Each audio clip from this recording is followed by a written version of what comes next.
శుక్లాంబరధరం విష్ణుం శశివర్ణం చతుర్భుజం ప్రసన్నవదనం ధ్యాయేత్ సర్వవిఘ్నోపశాంతయే. సముద్ర మథన వృత్తాంతం. శ్రీనారాయణుడిట్లు పలికెను, ఓ నారద, దేవేంద్రుడు శ్రీ మహావిష్ణువును మనసులో ధ్యానించుకుని బృహస్పతి మిగిలిన దేవతాగణం వెంటరాగా బ్రహ్మలోకానికి వెళ్ళెను. అక్కడ బృహస్పతి, మహేంద్రుడు మొదలైన దేవతలు బ్రహ్మదేవునికి నమస్కరించారు. బృహస్పతి బ్రహ్మదేవునికి దేవేంద్రుని వృత్తాంతమంతా వివరించగా బ్రహ్మదేవుడు నవ్వి ఇట్లు అనెను, ఓ దేవేంద్ర, నీవు నా వంశంలో పుట్టావు. నాకు నువ్వు మునిమనవుడు. నీ గురువు బృహస్పతి. నీవు దేవతలందరికీ అధిపతివి. నీ మాతామహుడు దక్ష ప్రజాపతి. అతడు పరాక్రమవంతుడే కాక గొప్ప విష్ణు భక్తుడు. ఈ విధంగా తండ్రి వైపు తల్లివైపు వారు గురువు ఈ ముగ్గురు పవిత్రులైతే అహంకారానికి తావుండదు. పతివ్రతయగు తల్లి, జితేంద్రియుడైన తండ్రి, సాత్విక స్వభావం కల మాతామహుడు, మేనమామ కలవాడు అహంకారి కాజాలడు. సాధారణంగా మానవుడు తండ్రి వంకనున్న వారి దోషాన, తల్లి వంకనున్న వారి దోషాన, గురువు యొక్క దోషాన శ్రీహరిని ద్వేషించును. సర్వాంతర్యామ్యగు పరమాత్మ సమస్త దేహములందు ఉండును. ఎవరి దేహమును ఆ పరమాత్మ వదిలివేయునో అతడప్పుడే శవమగును. ఇంద్రియములకు ఈశ్వరుడునగు నేను జీవునికి మనోరూపమున ఉంటాను. శంకరుడు జ్ఞానరూపముగా ఉండును. శ్రీహరి ప్రాణరూపమున ఉండును. భగవతి యగు రాధాదేవి బుద్ధి రూపాన ఉంటుంది. ప్రకృతి యొక్క అంశస్వరూపాలైన శక్తులన్నీ నిద్రాది రూపమున ఉంటాయి. పరమాత్మకు ప్రతిబింబమైన జీవుడు శరీరాన్ని ధరించి కర్మఫలం అనుభవించుచుండును. ఆత్మకు ఈశ్వరుడైన పరమాత్మ దేహం నుంచి బయటకు వస్తే మహారాజు వెంట పోవు అతని అనుచరుల వలె మనోబుద్ధి అహంకారతలు అన్నీ ఆ పరమాత్మ వెంట పోవును. నేను పరమశివుడు, ఆదిశేషుడు, విష్ణువు, ధర్ముడు, మహావిరాట్, ఈ మేమంతా శ్రీకృష్ణుని యొక్క అంశస్వరూపులం, అతని భక్తులము కూడా. అట్టి పరమాత్మకు సమర్పించిన పుష్పాన్ని నీవు తిరస్కరించావు. పరమశివుడు ఏ పుష్పంచే శ్రీకృష్ణ పరమాత్మ పాదపద్మాలను పూజించెనో ఆ పరమ పవిత్రమగు పుష్పాన్ని దూర్వాస మహాముని నీకు ఇచ్చెను. కానీ నీవు దురదృష్టం వల్ల దాన్ని గౌరవించలేదు. శ్రీకృష్ణుని పాద పద్మాల నుండి జారిపడ్డ పుష్పాన్ని ఎవరు శిరస్సుపై ధరిస్తారో అతన్ని సమస్త దేవతలు తొలుత పూజిస్తారు. దురదృష్టం నిన్ను మోసగించింది. అన్నింటికంటే అదృష్టం చాలా బలమైనది. అదృష్టం లేని వాణ్ణి ఎవ్వరూ రక్షించలేరు.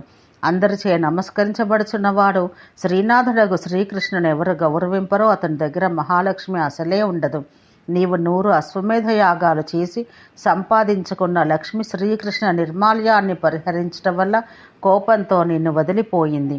అందువల్ల నీవు వెంటనే వైకుంఠానికి పొమ్ము. నీ వెంట నేను, దేవతల గురువైన బృహస్పతి కూడా వస్తాము. నీవు ఆ శ్రీకృష్ణ పరమాత్మను ప్రసన్నం చేసుకొనేడల ఆయన అనుగ్రహం వలన మరలా నీ స్వర్గలక్ష్మిని పొందుతావు. బ్రహ్మదేవుడు ఇట్లా మహేంద్రునితో పలికి దేవేంద్రుడు దేవతలందరూ వెంటరాగా శ్రీనాథుడున్న వైకుంఠానికి వెళ్ళెను. దేవతలందరూ వైకుంఠానికి పోయి అక్కడ సనాతనుడు, భగవంతుడు, పరబ్రహ్మ స్వరూపుడు, తేజస్వరూపుడు, గ్రీష్మకాలం మధ్యాహ్న సమయాన ప్రజ్వలిస్తున్న కోటి సూర్యుల వంటి కాంతి కలవాడు, పరమశాంతుడు, ఆది మధ్యాంతరహితుడు, శ్రీనాథుడు, అనంతుడు అగు నారాయణుని దేవతలు చూశారు. అతని యొద్ద 4 భుజములు కల అతని అనుచరవర్గం సరస్వతి, 4 వేదములు, గంగాదేవి ఉన్నారు. అప్పుడు బ్రహ్మదేవుడు భార్యలతో సేవితుడైన శ్రీమన్నారాయణునికి భక్తి చే తలలు వంచుకుని నమస్కరించరి.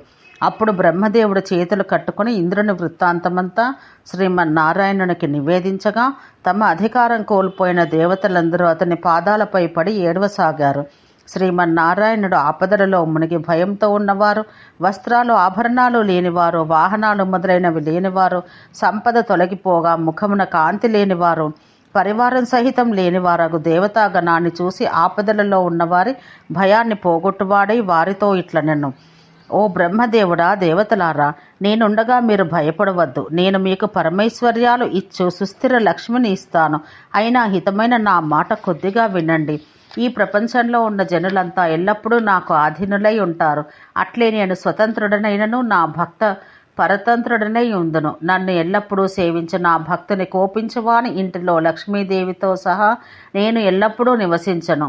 దూర్వాస మహర్షి శంకరుని అంశం వల్ల పుట్టినవాడు, పరమ వైష్ణవుడు. అతని శాపం వల్లనే నేను లక్ష్మీదేవితో కలిసి మీ గృహాల నుంచి బయటికి వచ్చాము. పూజ వేళ యందు శంఖధ్వని లేని చోట తులసి సాలగ్రామ శిలార్చన చేయని చోట, బ్రాహ్మణులకు భోజనం దొరకని చోట లక్ష్మీదేవి నిలవదు. అట్లే నా భక్తులను నిందించే చోట లక్ష్మీదేవి తనకు అవమానం జరిగినట్లు భావించి కోపంతో ఆ ఇంటి నుంచి వెళ్ళిపోతుంది. నా యందు భక్తి లేని మూర్ఖుడు ఏకాదశి తిథి నాడు శ్రీకృష్ణాష్టమి దినాన భోజనం చేస్తాడు. కొందరు నా పేరు చెప్పుకుని ధనం ఆర్జిస్తారు, మరికొందరు తమ కన్యలను విక్రయిస్తారు. కొందరు అతిథి అభ్యాగతులకు భోజనం పెట్టరు, కొందరు పాపులను ఆశ్రయిస్తారు. కొందరు బ్రాహ్మణులు శూద్రుడు పెట్టిన శ్రాద్ధాన్నం తింటారు. కొందరు బీద బ్రాహ్మణులు శవాలు కాలుస్తారు, వంటలు వండుతూ బ్రతుకుతారు. కొందరు బ్రాహ్మణులు ఎద్దులపై కూర్చుండి పోవచ్చు ఉంటారు. కొందరు బ్రాహ్మణులు యవనులను సేవిస్తారు, దేవాలయాన అర్చన చేసి బ్రతుకుతారు. అట్లే మరికొందరు బ్రాహ్మణులు శూద్రులచే యాగాలు చేయిస్తారు. ఇటువంటి వారి ఇండ్లలో లక్ష్మీదేవి ఉండదు. విశ్వాసఘాతి, మిత్రులను వంచన చేయు బ్రాహ్మణుడు, మానవులను చంపువాడు, కృతజ్ఞుడు, ఆగమ్యాగమనం చేయు బ్రాహ్మణుల ఇంట లక్ష్మీదేవి ఉండదు. అట్లే అపవిత్రమైన హృదయం కలవాడు, క్రూరుడు, హింసించువాడు, పరులను నిందించు బ్రాహ్మణుల ఇంట, బ్రాహ్మణ స్త్రీకి జన్మించిన శూద్రుని ఇంటిలో, జార స్త్రీకి పుట్టినవాడు, మహాపాపాలు చేయువాని పుత్రుడు, భర్త మరియు సంతానం లేని స్త్రీ పెట్టిన అన్నం భుజించు బ్రాహ్మణుల ఇంటిలో లక్ష్మీదేవి ఉండదు. అనవసరంగా గోళ్లతో గడ్డిని గిల్లువాడు, అట్లే గోళ్లతో భూమిపై రాయిచుండువాడు, కుటిలుడు, మలినమైన బట్టలు ధరించువాడు, సూర్యోదయం వరకు 2 పర్యాయాలు భుజించువాడు, పగటిపూట నిద్రపోవాడు, పగటిపూట మైథునం చేయు బ్రాహ్మణుల ఇండ్లలో లక్ష్మీదేవి నివసించదు. సదాచారం లేనివాడు, శూద్రుడు చేసిన దానం స్వీకరించువాడు, యాగదీక్షితుడు కాని బ్రాహ్మణుల ఇంట లక్ష్మీదేవి ఉండదు.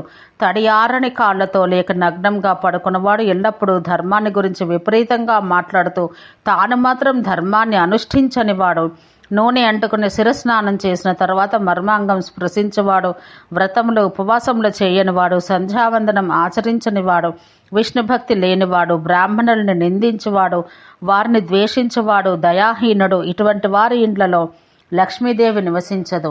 శ్రీహరి పూజ, శ్రీహరి గుణకీర్తనం జరుగుచోట శంఖముల ధ్వని, శంఖము, సాలగ్రామ శిల, తులసి సేవ, నమస్కారములు జరుగు ప్రదేశాన, శివలింగార్చన, పరమశివుని గుణకీర్తన జరుగు స్థలాన, సమస్త దేవతార్చన జరుగు ప్రదేశాన లక్ష్మీదేవి ఎల్లప్పుడూ నివసించును. శ్రీ మహావిష్ణువు దేవతలతో ఇట్ల పలికి లక్ష్మీదేవితో, నీవు నీ యొక్క అంశస్వరూపాన పాల సముద్రాన జన్మించమని చెప్పాను. అట్లే బ్రహ్మదేవునితో, మీరందరూ పాల సముద్రాన్ని చిలికి ఆ పాల కడలి నుండి పుట్టిన లక్ష్మిని దేవతలకు ఇమ్మని చెప్పాను. శ్రీహరి యొక్క ఆజ్ఞ అనుసరించి దేవతలందరూ క్షీరసాగరానికి వెళ్లారు. క్షీరసాగరాన మందర పర్వతాన్ని కవ్వముగా, ఆది కూర్మాన్ని పాత్రగా, వాసుకుని చిలుకుటకు ఉపయోగించు తాడుగా చేసుకుని ఆ సముద్రాన్ని మధించారు.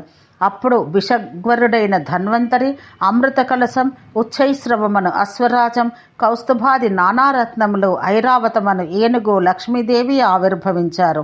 లక్ష్మీదేవి క్షీరసాగరాన పవలించి ఉన్నవాడు, సుందరుడు, సర్వేశ్వరుడు అగు విష్ణుమూర్తి మెడలో వైష్ణవి అగు లక్ష్మీదేవి వనమాల వేసింది.